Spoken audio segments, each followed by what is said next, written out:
اتحادیوں میں بڑھتے اختلافات ختم کرانے کے لیے وزیر اعظم متحرک مسلم لیگ نون کے سینئر رہنماؤں کا اہم اجلاس آج طلب کر لیا۔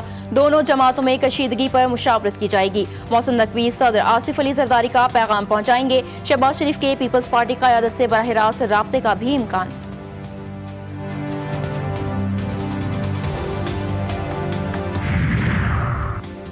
حالیہ سیلاب کے باعث معاشی ترقی میں کمی اور مہنگائی بڑھنے کا خدشہ۔ عالمی بینک کا انتباہ، زرعی پیداوار میں 10% کمی کے باعث پاکستان میں مہنگائی 7% سے تجاوز کر سکتی ہے۔ خوراک کی ترسیل متاثر، زرعی نقصانات اور مالیاتی خسارے سے عوامی مشکلات میں اضافہ ہوگا۔ حکومت کو محصولات میں اضافہ اور اخراجات میں کمی کے ذریعے قیمتوں پر قابو پانے کی ضرورت ہے۔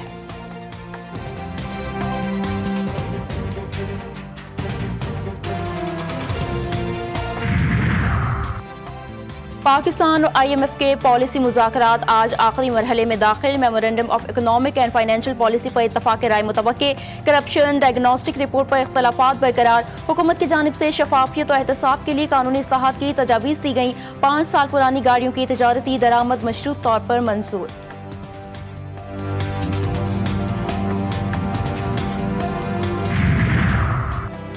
توشہ خانہ 2 کیس آخری اور حتمی مراحل میں داخل۔ سماعت اڈیالہ جیل میں ہوگی۔ بانی پی ٹی آئی اور بشرا بی بی کو کمرہ عدالت میں پیش کیا جائے گا۔ دونوں ملزمان کو 29 سوالات پر مشتمل سوال نامہ فراہم کر دیا گیا۔ سماعت اسپیشل جج سینٹرل شاہ رخ ارجمند کریں گے۔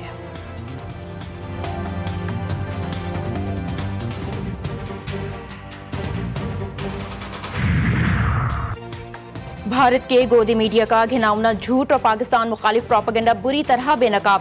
جعفر ایکسپریس حادثے میں 4 افراد کے زخمی ہونے پر کامیابی کے گن گانے لگا۔ اپنے ملک میں بڑھتی انتہا پسندی اور مسلم کشف فسادات سے توجہ ہٹانے کی کوشش ناکام۔ بھارتی میڈیا کو ایک بار پھر شرمندگی۔ عالمی سطح پر بھارت کا دوغلا چہرہ اور فتنۃ الہندوستان کا گٹھ جوڑ مزید آشکار۔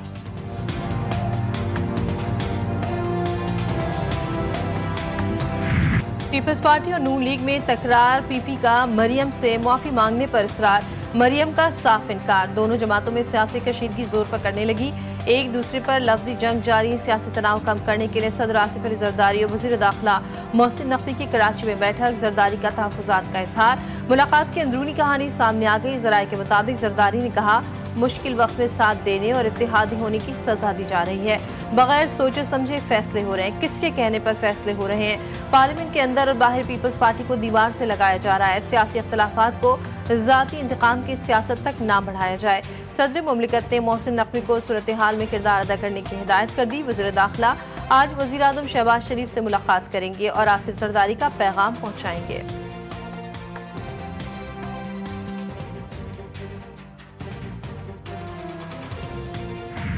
پنجاب کی ترقی سے جلنے والوں کے دماغوں کی صفائی کر دی۔ دوسرے صوبوں کے لوگ محرومی کا شکار ہیں تو اپنی حکومت سے سوال کریں۔ وزیر اعلیٰ پنجاب کے پھر مخالفین پر کڑی تنقید۔ کہا مریم نواز پنجاب کی بات نہیں کرے گی تو کون کرے گا؟ سندھ، بلوچستان اور خیبر پختونخوا کو ایسا ہی صاف دیکھنا چاہتے ہیں جیسا پنجاب ہے۔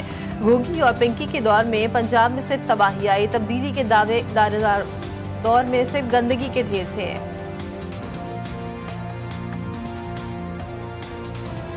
جنوبی افریقہ کے خلاف T20 سیریز کے لیے کون کون سے کھلاڑی شامل ہوں گے؟ سلیکشن کمیٹی، کوچ اور کپتان نے سر جوڑ لیے۔ اجلاس میں کپتان سلمان علی آغا کی کارکردگی کا بھی جائزہ۔ متعدد اراکین کے سلمان علی آغا کی کارکردگی اور کپتان پر سوالات۔ کوچ اور کچھ سلیکٹرز تسلسل برقرار رکھنے کے خواہاں۔ ذرائع کے مطابق بابر اعظم کی T20 ٹیم میں واپسی پر بھی غور۔ کچھ اراکین کا بابر کی واپسی پر تحفظات کا اظہار۔ ٹیم میں 3 سے 4 تبدیلیوں کا امکان۔ نوبل انعام امریکہ میں مقیم 3 سائنسدانوں کے نام۔ برطانوی نژاد جان کلارک، فرانسیسی نژاد مشل ڈیورسے اور امریکہ کے جان مارٹنس کو انعام دیا گیا۔ مائکروسکوپک کوانٹم میکینیکل ٹیلنگ کی دریافت پر نوبل انعام دیا گیا۔ چھوٹے لیمپ سے جدید دلکش اور رنگ برنگے فانوس، ہر ڈیزائن کے الگ کہانی۔ فانوس کے بغیر گھروں، دفاتر، دکانوں اور ہوٹلوں کی آرائش ادھوری۔ فانوس صرف روشنی نہیں بکھیرتے بلکہ مکان کو شان و شوکت بخشتے ہیں۔